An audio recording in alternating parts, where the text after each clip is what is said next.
Donc nous sommes ravis de vous accueillir ce matin au Parc des Princes. Je m'appelle Florian Thomas, je suis responsable provisionnement de la garantie plancher et des solutions de financement au sein de l'entreprise de réassurance Partneret. Et je suis ravi de co-animer avec Arthur ce matin l'atelier.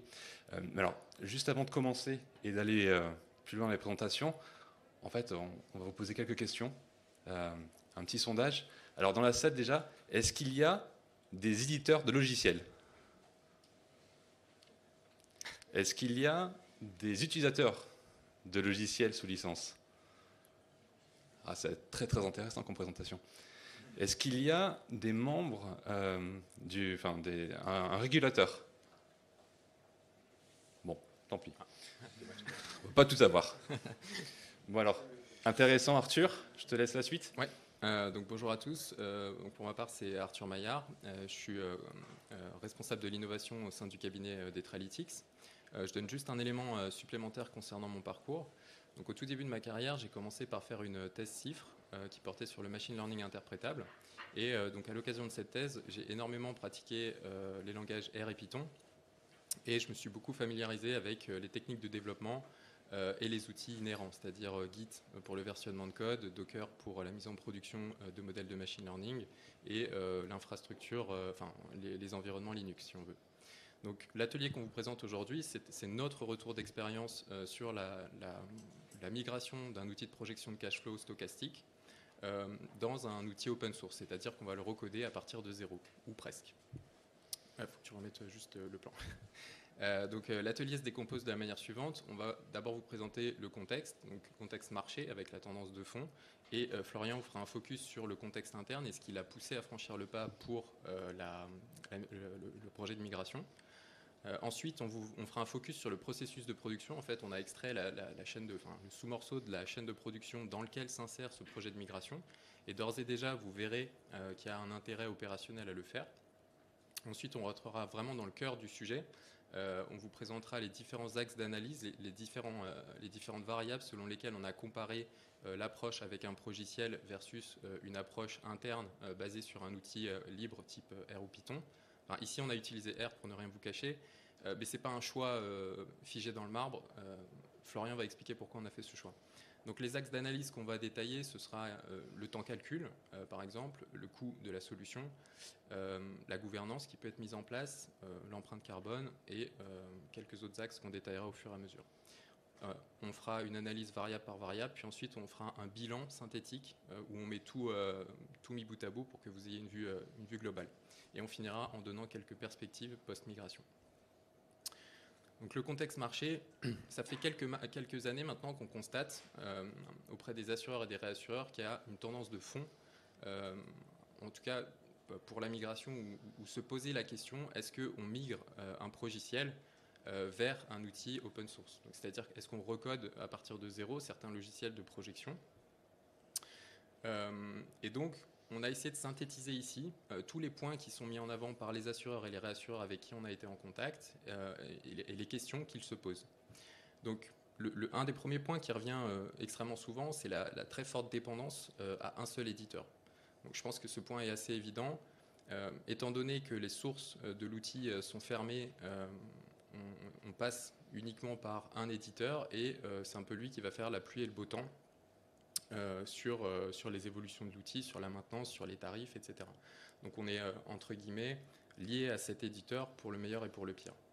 Et donc évidemment ça avait un intérêt au tout début de Solvabilité 2 parce que ça a permis de mettre en place une approche standardisée de projection de cash flow. Donc ça a permis une sorte de mutualisation de la connaissance et une accélération de la mise en production au tout début pour Solvabilité 2. Mais maintenant qu'on est en régime de croisière et que les assureurs sont montés en maturité, ça pose quelques soucis parce que souvent on se voit opposer des fins de non-recevoir sur des évolutions qu'on demande ou des tarifs prohibitifs. Donc, les coûts, ça me permet de faire une très belle transition sur les coûts.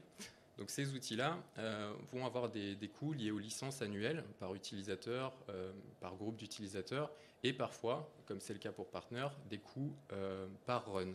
D'accord ? Parce qu'il y a une infrastructure IT basée sur le cloud derrière qui est très lourde et qui fait qu'on est obligé de refacturer l'infrastructure cloud. On en reparlera un peu en détail tout à l'heure. Concernant les temps calcul. Donc ici, il va y avoir une tension avec les coûts.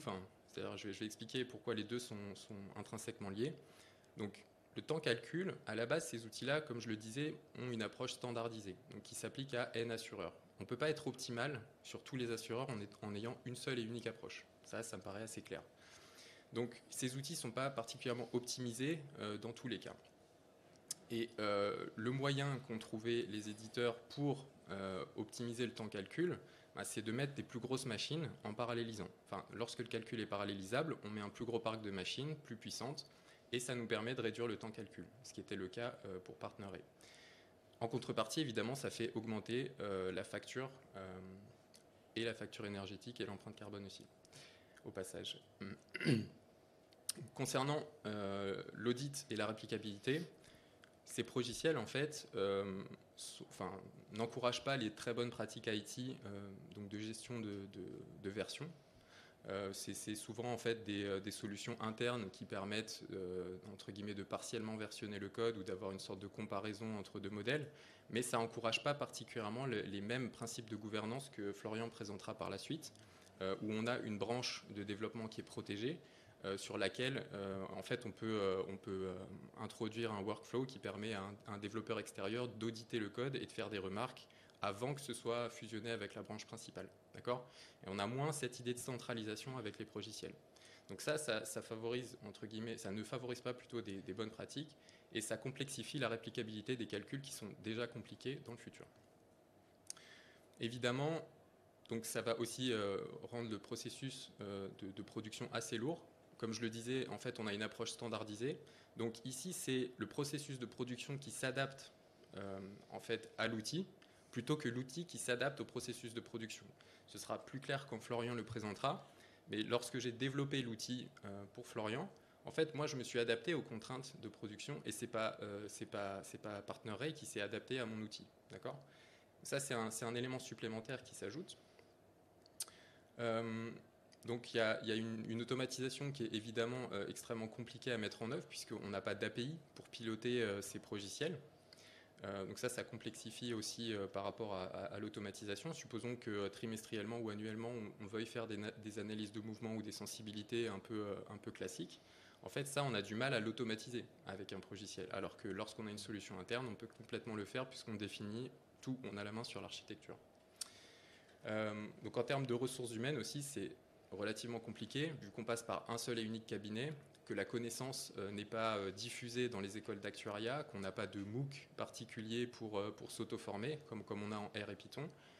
On va avoir peu de ressources, les ressources vont être chères, et donc tout le monde va se battre pour les avoir. Et donc les deux derniers points qu'on évoquera peut-être un peu plus par la suite, c'est la dette technique.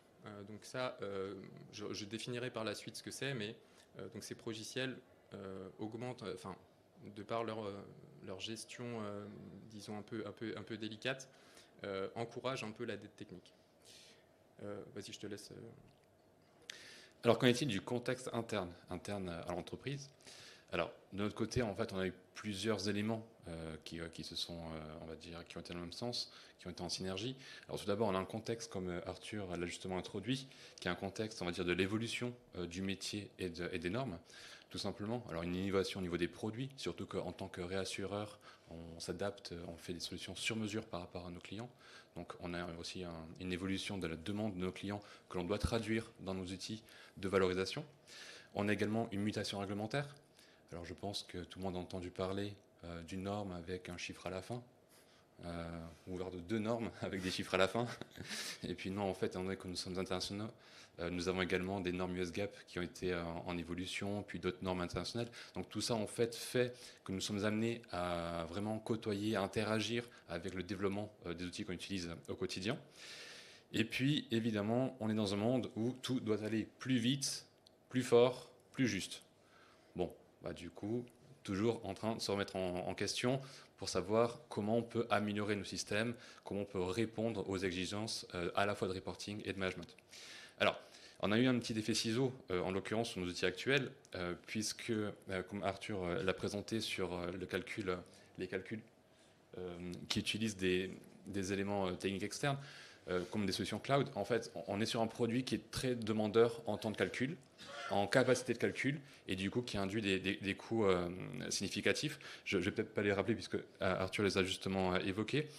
On a également, comme tu l'évoquais aussi, une question, on va dire, en fait, on perd un petit peu l'indépendance et la maîtrise de l'outil sous-jacent, dans le sens où on est exposé aux demandes, aux demandes en fait de migration ou d'update, voire de mise à jour forte de la part de certains éditeurs logiciels. Donc en l'occurrence, on est en plein dedans. On a un outil qui a été complètement transformé. Et grosso modo, on avait 3 ans pour se mettre à niveau, ou alors quid. Voilà. Donc là, il y avait cette problématique-là. Et puis effectivement, la modélisation qui est dans notre outil actuel qui est assez rigide, comme tu l'as rappelé, avec effectivement une contrainte par rapport à la mise à niveau, aussi par rapport à la réglementation. Et puis en fait, cette étude, alors c'est une étude c'est un projet qu'on a mené sur à peu près 2 ans. Le temps de développement est le temps le plus court dans le projet. Par contre, on a eu un grand temps de recherche sur le marché de solutions. Et donc en fait, aussi la pertinence de cette présentation-là, c'est qu'en fait, on a eu un accès à vraiment un grand panel d'éditeurs logiciels. Et donc du coup, en fait, à chaque fois, on revenait avec une conclusion qui était similaire. Et c'est pour cette raison-là que nous avons poussé en interne une migration vers un langage open source. Alors, ce qu'il faut aussi rappeler, je vais passer sur la partie droite, ce qu'il faut rappeler, c'est que chez nous, l'open source, donc R, est intégré à la stratégie liée aux infrastructures de l'entreprise. C'est-à-dire qu'on a un service IT qui a développé des outils spécifiquement pour manager en fait ce genre d'application. Donc on est loin de l'actuaire qui ouvrirait son PC, qui installerait RStudio et qui se lancerait dans des développements. On est vraiment à des années-lumière de ça. On est sur un développement qui est très professionnel et c'est pour ça d'ailleurs qu'Arthur est avec nous. On a vraiment fait appel à des cabinets qui ont cette démarche professionnelle de développement d'un outil.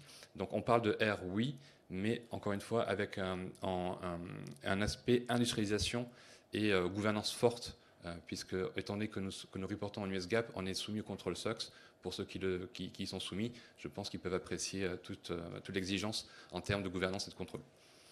Voilà. Et puis effectivement, on a aussi un aspect chez nous stratégique qui est d'aligner, je pense que comme chez beaucoup d'acteurs, d'aligner, on va dire, les outils et la vision du risque sur toute la chaîne de valeur du contrat. Quand je parle de chaîne de valeur, j'entends de la tarification à la gestion des données, à la valorisation. Donc l'idée, c'est aussi d'avoir un outil qui sera factorisable. On verra par la suite si on est arrivé. Bon, je pense que vous vous doutez de la réponse. Alors, la petite image que j'ai mise, je reviens quand même sur le côté. Je pense qu'elle est... Est-ce que tout le monde la voit? C'est une petite image. En fait, c'est un PC avec une moto à l'écran. Alors, on ne fait pas de moto chez Partneret, mais pas loin.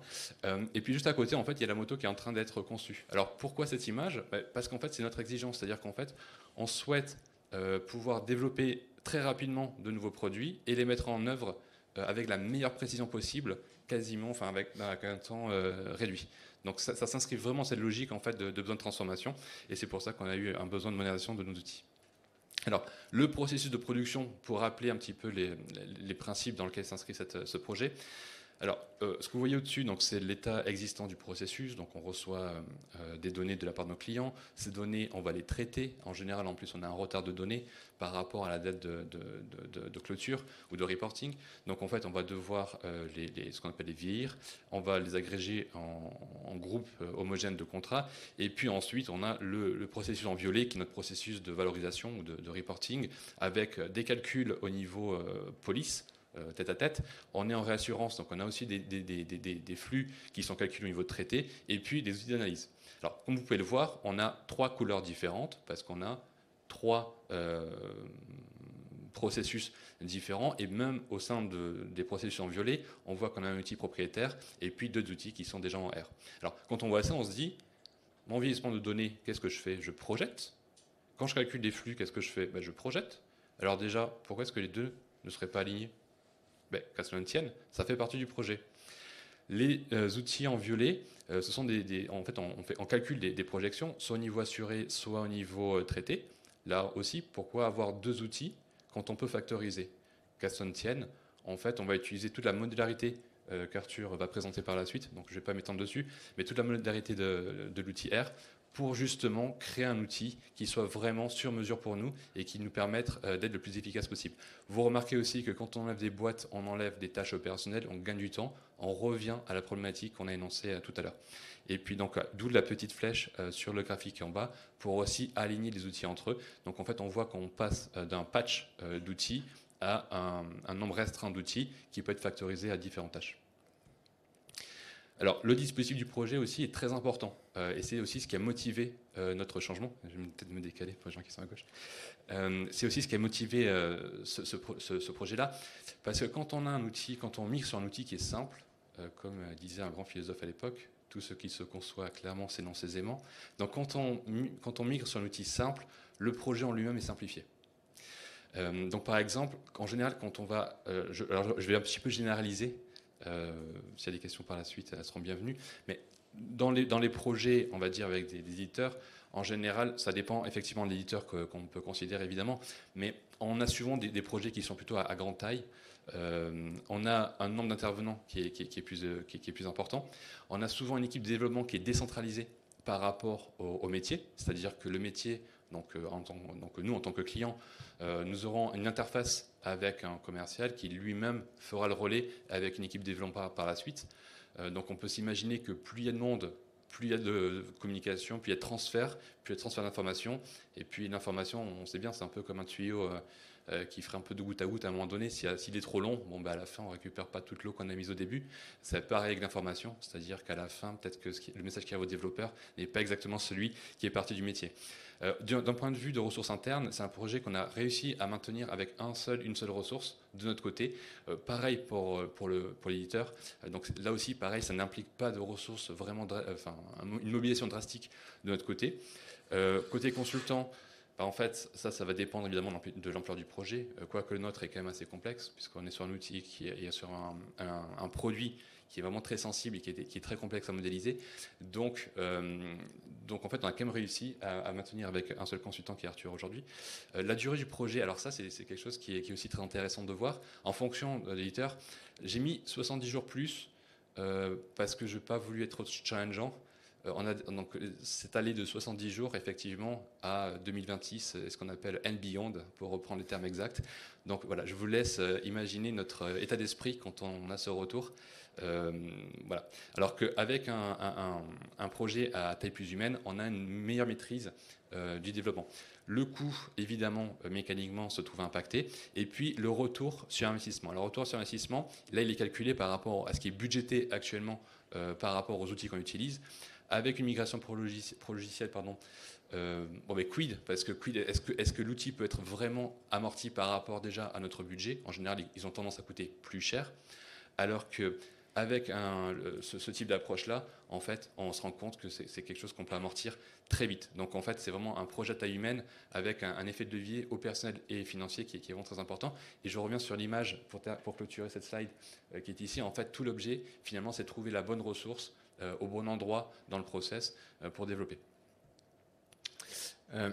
Donc, je le mentionnais tout à l'heure, le cœur du retour d'analyse, on a essayé de le décomposer avec plusieurs axes qu'on trouvait pertinents, donc notamment le temps calcul, comme vous en doutez, la charge opérationnelle, c'est-à-dire l'impact sur l'équipe. En fait, si je dois actionner un outil ou un outil, est-ce que c'est simple d'utiliser le nouvel outil?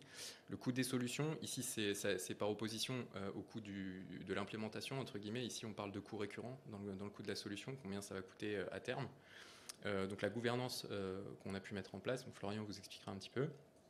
On parlera un peu de dette technologique, donc je vous expliquerai la définition et pourquoi en fait R et Python sont des outils qui améliorent la situation de ce point de vue-là.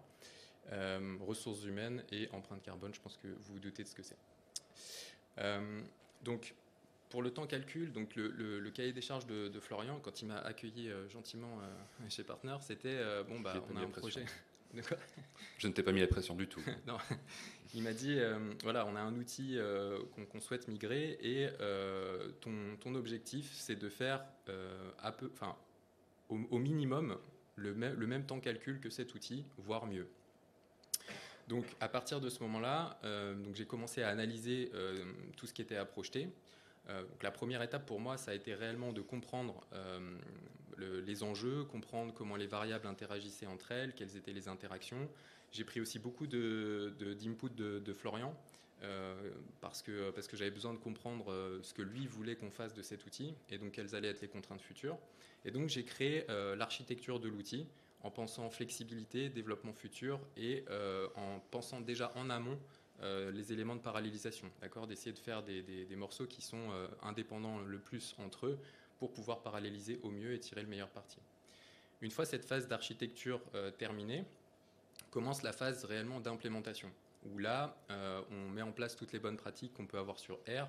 Donc, vectorisation, je pense que le terme doit être connu par tous ici, mais je vais quand même le rappeler. Donc la vectorisation, R et Python reposent énormément sur la vectorisation, qui veut dire qu'on utilise des fonctions qui vont prendre en entrée des vecteurs et agir sur ces vecteurs, enfin vecteurs ou matrices, disons.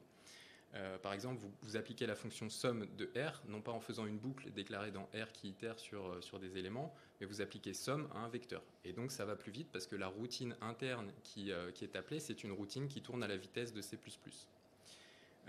Donc la vectorisation, quand on a l'habitude, ça se passe relativement bien. Mais de temps en temps, il y a des fonctions qui sont relativement compliquées à vectoriser. Comment on peut faire ? Là encore, R, dans son infinie bonté, nous donne un package qui s'appelle RCPP et qui permet d'écrire du code C++ qui va être compilé. Donc comme ça a l'air de faire peur, mais fondamentalement, ça tient en 10 lignes. Et R va se charger de toute la partie IT et de gérer toutes les complexités liées à ça. En fait, ça va compiler le code et vous donner accès à une fonction R, non pas C++, mais R, qui sera appelée depuis R, qui fera un calcul à la vitesse de C++ et qui vous renvoie le résultat dans R. Donc vous n'êtes jamais sorti de R, entre guillemets. Donc ça, c'est pour éviter en fait, de dégrader la lisibilité du code. Vous pouvez faire ça quand c'est trop compliqué à vectoriser. Hein, d'accord ? Parce que comme ça, le C++ bien écrit, ça se lit aussi bien que du français, quoi. Ou de l'anglais plutôt. Ouais, allez, fais-moi confiance là-dessus. Donc ensuite, l'intérêt de R, c'est que ça n'arrive pas comme le C ou le C++, un langage quasiment nu. Ça arrive avec toute une constellation de packages déjà optimisés, donc notamment DataTable, dplyr, Pure, tout un tas d'outils qui peuvent être utilisés pour éviter de réinventer la roue et en même temps coder efficacement des opérations qui vont revenir régulièrement en traitement de données. Donc ça, mon code repose énormément sur ces packages. Il n'y en a pas beaucoup, mais en tout cas, ça repose sur ça pour profiter au maximum dans l'implémentation. Il y a aussi des structures qui sont utiles à utiliser. Donc, par exemple, tout ce qui est toutes les opérations matricielles, toutes les opérations algébriques, en fait, elles bénéficient d'une vitesse quasiment C++ et elles sont optimisées réellement dans R. Donc, lorsque vous faites des produits matriciels ou autres, que vous utilisez les bonnes structures pour les bonnes opérations, en réalité, c'est un cadeau que vous vous faites en temps calcul. Une fois que vous avez fait ça, vous avez votre première version relativement optimisée, mais vous n'êtes pas sûr d'avoir fait le mieux qui puisse exister. Donc ce que vous allez faire, c'est que vous allez utiliser ce qu'on appelle un profiler. Donc c'est un outil R, enfin il en existe aussi en Python d'ailleurs, qui va observer votre code quand il va tourner. Le rapport que va fournir le profiler, c'est le temps passé par chaque fonction, le nombre d'appels à ces fonctions et la quantité de mémoire consommée.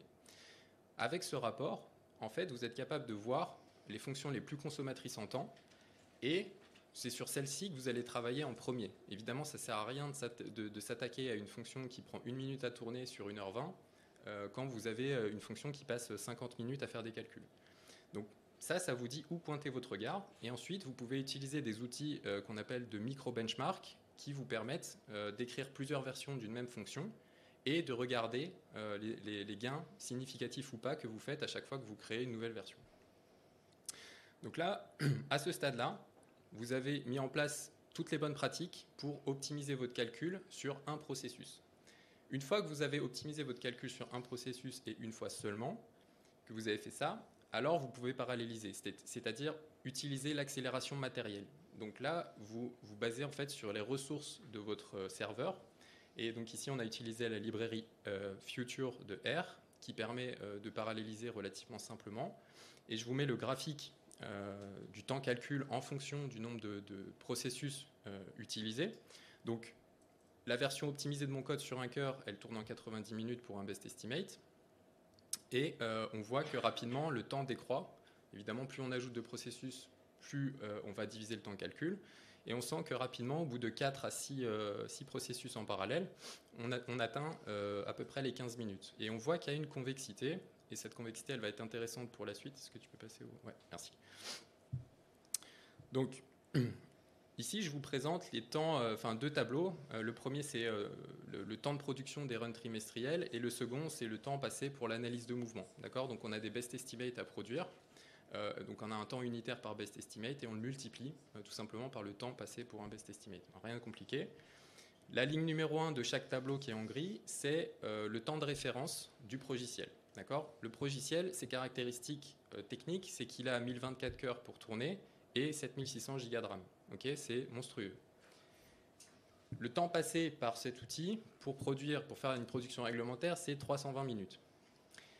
Pour R, si on se réfère à mon graphique précédent et qu'on se dit naïvement, en fait, on va paralléliser sur 6 cœurs, puis on va itérer, d'accord ? Donc on va faire des blocs de 15 minutes, grosso modo, pour fournir les calculs. On va utiliser 6 cœurs de la machine, 40 Go de RAM, et on fera déjà mieux que le progiciel, puisqu'on fera la production réglementaire en 225 minutes, c'est-à-dire 30% de moins que le progiciel. Rappelez-vous du graphique et sa convexité. Ce que ça dit, ce truc-là, c'est simplement que plutôt que d'augmenter le nombre de cœurs au maximum et d'avoir un gain marginal en temps, et donc de saturer les ressources serveurs pour un gain qui est de l'ordre de la minute, mieux vaut lancer plein de best estimate en parallèle, ici en l'occurrence 4, eux-mêmes parallélisés sur 6 cœurs pour profiter à plein des ressources matérielles. D'accord ? Dans ce cas-là, on utilisera 6 x 4 cœurs, donc 24 cœurs, et 160 Go de RAM. Donc notre serveur le permet puisqu'il a 32 cœurs et 256 Go de RAM. Ça reste dans les capacités du serveur et ça nous permet d'avoir un effet de levier et de faire la production en 60 minutes. D'accord ? Donc là, on décroît le temps calcul de 80%. La solution qui n'est pas en prod... Attends, juste un dernier truc. La solution qui n'est pas en prod actuellement, mais qui est encore supérieure, c'est d'utiliser, vu qu'on est dans le cloud, une solution qui s'appelle les batchs. Donc vous avez ça sur AWS à minima et Azure, donc les Azure Batch. Et ça, en fait, ça prend des machines de plus petite taille, adapté à notre calcul, et vous lancez en parallèle tous vos best estimates. Donc vous êtes plus limité que par le temps maximum que prend un BE à tourner, c'est-à-dire 15 minutes en l'occurrence ici, enfin, du point de vue théorique, hein, on n'est pas à 1 ou 2 minutes près, et vous arrivez à 95% de compression du temps par rapport à l'outil initial. Et les temps sont encore plus intéressants, enfin les réductions sont encore plus significatives pour l'analyse de mouvement, enfin les temps passés en analyse de mouvement. Ouais, tu peux passer.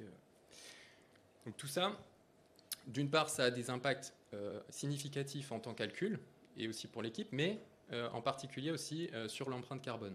Donc ici, on a utilisé un outil pour estimer l'empreinte carbone avec notre solution, mais aussi avec le progiciel. Donc l'avantage dans le cas de notre solution, c'est qu'on avait la main sur le serveur, donc on connaissait toutes ses caractéristiques, le CPU, où était localisé le serveur, et tout un tas de choses, la charge du serveur, le nombre de cœurs, etc. Pour le progiciel, il a fallu finasser un petit peu parce que on n'avait pas accès à toutes les caractéristiques. Notamment, on n'avait pas les caractéristiques du CPU ni la localisation des serveurs.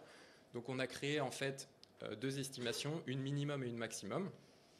Donc, notre solution, elle est basée, en fait, elle est au milieu du graphique en bâton. D'accord ? Elle consomme annuellement, pour tous les calculs à faire, 5 kg équivalent CO2.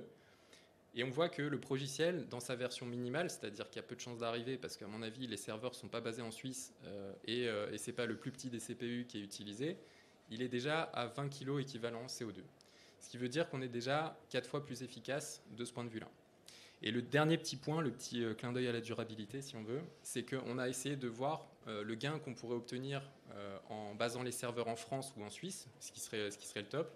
Et en fait, on s'aperçoit que notre solution, rien qu'en déplaçant les serveurs, pourrait réduire quasiment, enfin je dirais pas à 0, mais à beaucoup moins que 1 kg équivalent CO2, le coût carbone de notre solution. Du coup, alors je suis désolé, on va un petit peu accélérer, puisqu'il va nous rester à peu près 10 minutes. Désolé. Et on est à la moitié de la présentation. Mais c'est passionnant. Donc du coup, très rapidement, pour couvrir la charge opérationnelle du point de vue métier, au cours du projet, lors de la maintenance de l'outil et lors de l'utilisation de l'outil. En fait, ce qu'on peut vraiment garder en mémoire ici, c'est que le projet à taille humaine a permis vraiment une fluidité des échanges et une optimisation du temps passé et des discussions passées avec le développeur. Ça permet en fait de développer une solution qui est sur mesure en un temps qui est vraiment record et restreint. On a mis à peu près 3 mois, entre 3 et 4 mois, pour développer quelque chose qui, beaucoup d'autres acteurs de la place mettaient à peu près entre 6 et, comme je vous ai dit, 2026 and beyond. Donc je vous laisse faire le calcul, vous êtes meilleur que moi là-dessus. Voilà. Donc du coup, c'est un temps qui est vraiment restreint, et ça, c'est aussi grâce à la courte chaîne de communication entre le métier et le développement. En termes de maintenance, on va en reparler après. En fait, il y a vraiment une gestion de la maintenance qui est facilitée par la structure sur laquelle le modèle est accueilli. On parlera de GitLab tout à l'heure. Ce qui permet en fait vraiment de maintenir un échange permanent et tracé entre le besoin métier et la personne qui est en charge de la maintenance, soit intégrée dans l'équipe, soit décentralisée sur la partie IT ou sur une partie expertise R. Et puis au niveau de la production, donc du coup, ce qui est aussi intéressant de voir là, c'est que comme on définit une solution qui est vraiment sur mesure, on peut vraiment aussi définir les interfaces avec lesquelles les utilisateurs sont les plus familiers. On n'est pas forcément, on s'affranchit, on va dire, des interfaces éditeurs. Donc en fait, on peut tout simplement revenir à des bases simples, comme par exemple un fichier Excel centralisé. Alors je sais que ça peut me dire tout ça pour un fichier Excel. Oui et non. Non, parce qu'en fait, le fichier Excel, ça parle à tout le monde. Finalement, c'est facile d'accès. Après, derrière, il y a une gouvernance qui est instaurée, donc le moteur est dans R. Mais en termes de paramétrisation de l'outil, c'est beaucoup plus léger. L'équipe aujourd'hui, le retour, c'est qu'on a gagné à peu près au moins un jour entre 1 et 2 jours sur la production, ce qui est énorme, et également une meilleure aisance quant à l'utilisation de l'outil, puisque R parle à beaucoup plus de gens, et puis en plus de ça, on n'a pas encore parlé d'API, on n'en parlera pas non plus, mais ça fait partie des solutions qu'on pourrait également développer. Je passe très vite, juste pour essayer de vous laisser l'occasion de poser des questions. En termes de coût de la solution, alors Arthur l'a bien montré tout à l'heure, en fait, avec les données chiffrées. En fait, tout ça pour dire que ce projet, en fait, ça permet d'avoir un amortissement très rapide. Et en fait, on le voit sur le graphe. Vous avez en vert, donc pour ceux qui verraient moins bien, c'est la droite qui monte là, tout en haut. Donc ça, c'est la trajectoire actuelle en termes de coût. Et puis le paquet de courbes qui est sur le bas, ça, c'est ce qu'on projette avec l'outil développé. Donc en fait, on voit qu'effectivement, en 3 mois, on économise énormément d'argent. Je pense que on aurait aussi pu intituler la formation, alors ça aurait été un peu osé, mais je vais me lancer quand même dessus parce que j'y tiens. Comment gagner 3 millions en 3 mois? Voilà. Je pense qu'on aurait eu encore plus de monde, on aurait dû aller sur le terrain. Mais voilà, c'est un peu l'idée en fait, et j'insiste aussi pour ça, au-delà du sourire que cela peut susciter, c'est aussi important de vendre ça en interne. Parce que vous imaginez que j'ai dû convaincre un PDG, un PDG groupe, un PDG local. Donc ce sont on embarque l'entreprise sur des sujets qui sont vraiment sérieux. On est audité là-dessus. Donc en fait, on prend un risque. Ce qu'on achète aussi quand on recourt à un éditeur logiciel. Là, on prend le risque et en fait, on montre que le risque en vaut la chandelle financièrement, opérationnellement. Alors, opérationnellement, comment ça se traduit? On a parlé tout à l'heure de l'environnement de contrôle. Très rapidement, ça se traduit en fait avec un environnement qui est vraiment maîtrisé. L'outil est stocké sur une plateforme qui s'appelle GitLab. Et donc, cette plateforme, en fait, offre une vraie traçabilité de toute l'activité dans l'équipe et au niveau de l'outil. Qu'est-ce que ça veut dire? Ça veut dire déjà qu'on va avoir un contrôle des accès qui va être documenté et qui va être tracé. La plateforme le fait pour nous. Donc en fait, en termes d'auditabilité, ça allège une grande partie de la problématique. Ensuite, tous les changements sont également tracés. Alors, de manière très simplifiée, Arthur, n'hésite pas à m'arrêter et à couper le micro. Mais de manière très simplifiée, on pourrait imaginer ça un petit peu comme une blockchain dans lequel en fait toute l'activité est tracée et n'est pas effaçable. Et donc ça, en fait, ça assure également une traçabilité du changement. Pareil, en termes de notabilité, quand on ouvre le book d'activité à nos auditeurs, du coup, quelles sont les questions qu'ils peuvent poser, si ce n'est OK, vous avez fait ça, ça et ça. Quand est-ce que ça a été validé? Quand est-ce que ça a été validé? Là également, on retrouve en fait un processus de contrôle et de gouvernance, puisque tous les éléments qui sont développés par exemple par Arthur, Arthur a un rôle qui est bien déterminé sur la plateforme et qui est offert par la plateforme. Donc Arthur par exemple pourra faire du développement, mais Arthur ne pourra pas pousser ses développements en production. Et ça, la plateforme peut le contraindre techniquement, et donc la personne, donc tous ces développements sont soumis à approbation. Par exemple, si je suis le propriétaire de la plateforme, c'est moi, donc il demande une approbation, j'approuve, et en fait tout ça c'est tracé dans l'activité, pareil, de la plateforme et de la vie de l'outil. Donc ça, vraiment en termes de gouvernance, ça assure une gouvernance qui est très forte, et de mon point de vue, on a fait un bond significatif en avant, on revient vraiment dans l'air du temps en termes de modernité de la gouvernance, et en fait elle se fait toute seule, encore une fois. Donc on va passer à la suite. Ouais, bon, je pense que je vais accélérer pour laisser un peu de temps aux questions. Flexibilité, rigidité. Donc, j'avais déjà un peu amorcé le mouvement en début de présentation. Je pense que c'est assez facile de comprendre que lorsqu'on a la main intégralement sur le code source de l'outil, on peut en faire à peu près ce qu'on veut. Évidemment, il y a quelques limitations techniques, mais l'architecture, elle est à la main des développeurs. Et donc, on a une flexibilité qui est très forte. Je vais donner quelques exemples. Je ne peux pas rentrer tout à fait dans le détail parce que je pense que sinon Florian va me couper le micro. Mais il y a quelques contraintes business qui ne pouvaient pas être implémentées dans le progiciel et qui nécessitaient de faire tourner le progiciel, avoir ces outils R dont on a parlé par la suite pour refaire un calcul a posteriori pour créer cette nouvelle variable et ensuite faire de l'analyse. L'intérêt d'avoir la main sur l'architecture, c'est qu'on a pu introduire relativement aisément cette nouvelle contrainte business et que, en fait, comme tout est intégré, il n'y a pas d'étape supplémentaire, entre guillemets. Donc, c'est un gain aussi opérationnel derrière. C'est du temps, mais c'est aussi opérationnel. Il y a aussi un élément qu'on n'a peut-être pas mentionné, mais dans certains cas, en fait, pour répondre à des contraintes réglementaires, l'outil était un peu trop prudent dans sa modélisation, pour des contraintes techniques et non pas réellement pour une volonté de faire trop prudent. Et donc, on a aussi pu, grâce à ça, réaliser une amélioration de ce point de vue-là. En tout cas, être plus rationnel du point de vue de certains best estimates. Tu peux, ouais, merci. Donc côté dette technique, je ne sais pas si le terme parle à tout le monde. La dette technique, c'est le coût à long terme des pansements que vous mettez dans le code, des petites solutions temporaires qui s'accumulent et qui viennent à la fin vous exploser au visage parce que vous êtes obligé d'utiliser les solutions de contournement dont je parlais tout à l'heure. Donc vous faites exploser le temps que votre équipe passe à paramétrer un outil, à faire une bricole à droite, à gauche. Et potentiellement, si vous voulez apurer le code dans le futur, ça va vous coûter extrêmement cher parce que vous accumulez des développements mal faits dans le futur. Ce dont a parlé Florian avec GitLab, ça encourage la revue de code par des personnes extérieures au projet qui peuvent auditer.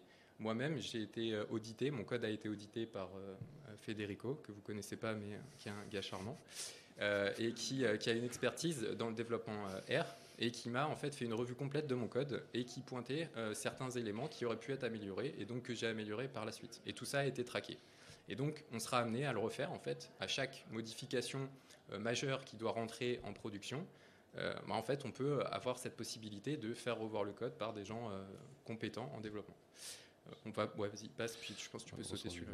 On va passer directement au bilan pour vous donner l'occasion de poser des questions par la suite. Donc, pour résumer cette présentation dans les grandes lignes, en fait, sous réserve, la migration est d'autant plus facilitée qu'en fait, déjà, l'entreprise fait un choix d'outils stratégiques et qui intègre en fait l'outil open source dans sa logique IT. Donc ça, c'est déjà un grand prérequis pour ce genre de projet. Donc du coup, effectivement, ça permet de réduire les temps de paramétrage et de calcul. Tout ça, en fait, pour replacer l'actuaire au centre de son cœur de métier, en fait. Passer d'un rôle, on va dire, de paramétrisation et d'exécution d'outils à un rôle d'analyse et d'analyse des résultats. Un outil qui est bien plus flexible, comme l'a justement rappelé Arthur, qui permet en fait de rationaliser le processus de production. On l'a vu tout à l'heure, où on factorise, où on crée en fait un code qui est appliqué à différents endroits au sein du processus. Aussi, ça permet également donc d'améliorer la l'usabilité et la traçabilité. Je pense qu'on en a également déjà parlé. Au niveau des ressources humaines, très rapidement, c'est un outil qui est utilisé par tout le monde, donc beaucoup plus facile en fait de trouver les ressources, les talents pour maintenir l'outil. L'empreinte carbone est d'autant plus réduite que l'outil est efficace. Ça permet de gagner également en indépendance et en coût. Et alors je pense que peut-être Arthur, tu veux couvrir les perspectives du coup ? Je pense que vous pouvez, on laisse les lire si vous voulez, et puis commencer déjà à poser les questions, parce qu'on est un peu en retard. Oui, Jacques. De la maintenance de l'outil, Ah, ça c'est la question qu'on s'attendait. Tu es parfait, Jacques. Oui, alors ça c'est possible de gérer ça en fait au même titre que Python a une gestion d'environnement virtuel qui fige une version des packages à un instant donné. Il y a aussi pour R la possibilité de faire ça. En plus de ça, ce qui est sur le serveur, c'est une image Docker. Enfin, je ne sais pas si tout le monde est familier de ça. Docker, en fait, c'est un système de conteneurs qui fige un peu plus que juste les packages. En fait, ça fige à peu près tout l'environnement. C'est comme une sorte de machine virtuelle, si vous voulez le voir comme ça, et qui permet de figer totalement l'environnement de développement et puis l'environnement de production. Est-ce que du coup, c'est une façon de recréer de la dette technique la dette technique que vous aviez avec l'éditeur, c'est-à-dire avec mon éditeur, j'ai développé des modules spécifiques pour customiser un petit peu le logiciel et je suis pas à jour et reprendre tout le logiciel pour le remonter, pour refaire la montée de version, ça va être un peu démentiel. Là, il y a un peu le même problème. Ça veut dire je fige mes versions en 2024. En 2034, je reviens et j'ai des versions de package qui ne correspondent plus du tout à rien. Peut-être pour appuyer un peu mon propos, en général, j'utilise pas forcément des packages obscurs maintenus par 3 personnes. J'utilise des packages qui sont développés par une large communauté dont on sait qu'ils vont être maintenus dans le temps et qui assurent une forme de rétrocompatibilité. Donc, théoriquement, là-dessus, il y a quand même un peu moins de risques que dans le futur, tout est changé. Et de toute façon, entre guillemets, là-dessus, ça a vraiment moins d'impact parce que dès lors qu'on a figé sa version, en fait, les ajustements qu'on va faire dans le futur vont pas forcément trop reposer sur des packages, mais plus sur l'environnement qui est là maintenant. Il va pas vraiment introduire de la dette technique dans le futur parce qu'on va pas faire des changements fondamentaux dans le code. L'outil il va bouger marginalement par rapport à ce qu'il a déjà bougé maintenant, quoi. Enfin, je sais pas si c'est plus clair, mais ça crée sincèrement beaucoup moins de dette technique que ça. Mais il faut avoir effectivement une gestion des packages et de la version de R. Il faut avoir un système pour les figer, pour pouvoir assurer la reproductibilité. Juste, Arthur, de t'interrompre, peut-être juste par souci de temps, peut-être encore une question dans le public avant qu'on s'arrête pour laisser place à la prochaine présentation. Oui, s'il vous plaît. Est-ce que vous pouvez parler dans le micro, s'il vous plaît? Merci. Ouais. Donc finalement, il n'y a aucun intérêt à faire appel à un logiciel finalement. Alors c'est pour ça qu'au départ je parlais de match. La raison de la migration en interne va dans le sens de votre conclusion, puisque sinon on aurait fait appel à un éditeur. Après, là aussi où j'insiste, je voudrais justement, c'est pour ça que j'ai posé la question au début, pour savoir à quel point j'aime recevoir des tomates à la fin de la présentation. Mais j'ai me prononcer plutôt par là, donc je vais me déplacer. Non, en fait, plus sérieusement, la raison, c'est aussi, en fait, il y a aussi un contexte qui est particulier. On a beaucoup insisté sur l'intégration de l'outil au sein de l'organisation, intégré dans un système stratégique de l'infrastructure, et également un besoin sur mesure.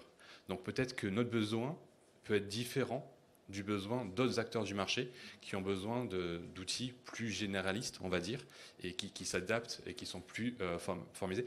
Nous, en tant que réassureur, on a aussi un besoin spécifique parce qu'on est sur un marché de niche, par définition de notre métier. Et donc là, on s'est heurté justement, à contrario, à l'aspect généraliste de beaucoup d'outils, en fait. Beaucoup d'outils faisaient un job, mais ne faisaient pas notre job. Et c'est là où justement l'utilisation d'outils open source est un vrai effet de levier pour la création de la valeur à la fois pour l'entreprise et pour ses clients. Mais ça c'est possible aussi à condition d'avoir des personnes vraiment très compétentes en informatique aussi dans l'entreprise. Enfin, en tout cas, vous faire appel à des consultants qui sont vraiment très compétents. Exactement. Voilà, c'est pour ça qu'il faut que la logique autour de l'outil open source, Arthur, tu disais Python ou R, si la logique de l'entreprise c'était Python, on aurait été sur Python, mais effectivement, il faut que ça soit intégré au niveau de la gouvernance de l'entreprise. Merci. Merci à tous pour vos questions et pour votre participation. Merci.